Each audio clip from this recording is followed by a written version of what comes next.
Ladies and gentlemen, young men and women, good afternoon and welcome. Thank you for the opportunity to be here with you today. Now, you've just seen a very interesting set of remarks by a comedian which highlights some of the concerns that we have around stereotyping, around vilification, around the role of media and politics. And I hope to try and explain some of that further in my own presentation. Now, we all know that Muslim minorities, in particular, in the West, in particular, are receiving negative treatment in the media, in politics and in wider society. But why is it the case? How have we come to this reality? Now, in order to be able to understand that, we need to go right back to the very beginning. Now, I'm a British-born chap, this is clear, and while I speak, read, write, and dream in English, and while I might carry the English mannerisms of any upstanding gentleman, my DNA is of Azad Kashmiri origin. Now, for some it may sound confusing, for many it may be seen as a unique critical edge that places me in between different somewheres and a place yet to be defined. But importantly, my Muslimness never conflicts with my Englishness. I have found my path, although I did take my time about it. Such are the challenges people like myself tend to face.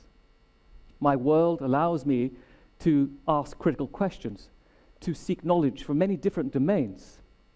And as a scholar of sociology and ethnicity, I can continue to ask these questions going forward so that future generations can learn from my teaching and research. Now, some would say that I'm lucky. Others would say that I would create my own luck. Now, while my story may be of interest to some people, I assure you that I rather rarely talk about myself. What you will hear instead is the story about people similar to me and the struggles they face in a world that continues to ask the questions of them.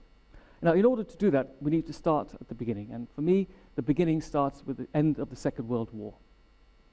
Post-war migration, it was a process by which many European nation states encouraged the movement of labor to economies that were suffering dramatically at the hand of war.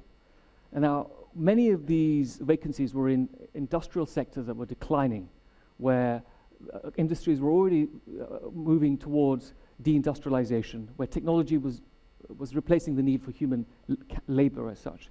And so when groups who were once colonized people of these European nation states came to these jobs, they did so experiencing the lowest pay, the worst conditions, and the most acute forms of marginalization.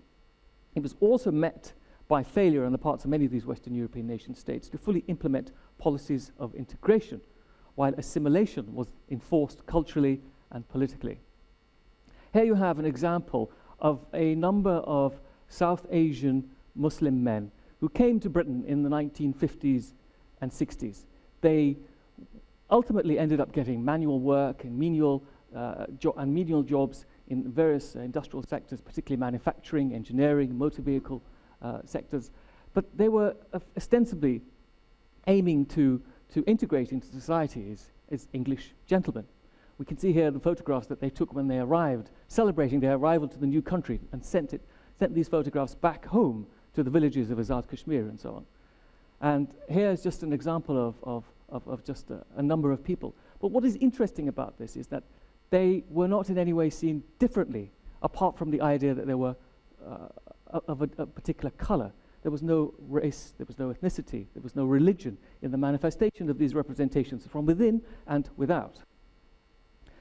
And so what we had was the problems of how these nation states, when I talk about nation states, I mean here Britain, but also Belgium, Germany, and France in particular, where there was a neglect on the part of these countries in relation to the ongoing role of racism, Orientalism, and the legacy of empire and colonialism.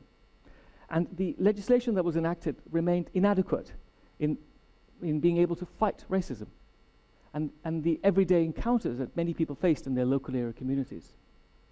And also the roles of certain institutions, such as the police, the criminal justice system, education, health, social housing, and public sector recruitment were disregarded in the reproduction of racism and ethnic inequalities. Now, we also know that there is a need for societies to create a bogey. And sadly, 20th century nation states have encountered this experience time and time again. In the 1970s, in Britain, the bogey was black muggers and rapists. In the 1930s in England, it might have been the Jews who were fleeing persecution in Europe, facing the same kind of racism. For them, they were presented as greedy, genetically inferior, a risk to our security. These kind of bogeys reproduce themselves time and time again. And it's a sense of a moral panic that is used to heighten fear of the other, perpetuated by politicians and media actors. Now, these Muslims, who are Muslims today, were not regarded as a religious or ethnic group. Rather, they were under the baggage of Asian, a crude category that represents an entire segment of the world, but they were seen simply as a notion of Asian. In the 1950s in particular, English cabinet papers talked about the coloured problem. How are we going to manage this influx of immigration? And how are we going to deal with the potential issues in relation to race relations? In the 1960s, as scholarship improved, we began to think about race and ethnicity becoming the ways we characterize differences among this sector of the population. In the 1970s and 80s, ethnic minorities were focused on the basis of their cultural characteristics. No longer was it about physical differences or color as such. It was about cultural norms and values. And this was the time when the notion of multiculturalism was first introduced. For some, it is affected as a solution to managing differences in society. For others, it's seen as an outdated notion of coexistence among groups based on notions of equality and fraternity, which have yet to be fully implemented. There were also movements such as anti-racism that stemmed in the 1970s and 80s, which were working together at the same time to try and work through the policies and practices to try and build a society that's cohesive and equal. But the Muslimness question in relation to the South Asian Pakistani Muslims did not come into play until an event occurred in the late 1980s. It was what is known as the Salman Rushdie affair. Images of the book burning in Bradford were beamed across the world, and they became global headlines instantly. Suddenly, in Britain and in other parts of Western Europe, there was a realization that among their existing populations, there was a body of people known as South Asian Muslims who were angry, frustrated, and now vocal. And this book was the catalyst that engulfed a fire that had already been burning. Years of alienation, marginalization, discrimination, and violence because of ongoing patterns of racism and the othering of the other left many outraged. The events around the book burning have been well documented in many texts over the years, and it still remains one of the most important changing dynamics of the ways in which Muslims see themselves, but also how they're seen in majority societies. Much of it was about the South Asian Muslim experience. We don't see Muslims from other parts of the world involved in these demonstrations, but it's very much a question of a South Asian characterization. The anger that was presented by these communities was used by media and political systems to present the view that there is a problem with Muslims and Islam itself. And this discourse continues to this day, extended by more recent events, including 9/11, which has implications for our existence today. And of course, throughout the 2000s, there were many other ongoing concerns in relation to terrorism and extremism, which added further fuel to the misrepresentation of Muslim minorities. Muslims are regarded now not just as the perpetuators of terrorism, but of violence towards women, groomers, criminals, and they are seen as culturally relativist and disloyal to the state. And what was a concept that was potentially used as a way in which to celebrate differences and manage those differences to build a cohesive, equal, fair and just society has been turned into a model of security. The securitization of multiculturalism is the norm in certain parts of the Western European context. So where do we go from here? The economic downturn is important to try and understand, as the current Western European downturn has cemented existing class divisions. Tied up is the notion of the widening difference between have-nots and the haves. Social divisions are about as wide as they have ever been in the history of our modern civilizations. Many Western European Muslims, of which there are about 20 to 25 million, experience high unemployment, low education, poor health, residential clustering, relatively higher birth rates, which make them visible in the inner city areas in which most are still found to be there today. The reason why they are still there today is that because of ongoing patterns of de-skilling and low educational performance, those groups are trapped through social immobility. And their being trapped is not a question of choice, it's a question of a lack of opportunity and the nature of racism in wider society. So unless there is a greater economic opportunity for all and greater social mobility for all, Muslims can't really take part in this changing scenario. And as the war of the global war on terror continues in all but name, and a focus on Islamism exists, particularly in the post-Arab Spring world, the ongoing underdevelopment of many of the Muslim majority states to the east of the world, they will remain a sharp focus on the Muslim question going forward. This creates a sense of distrust.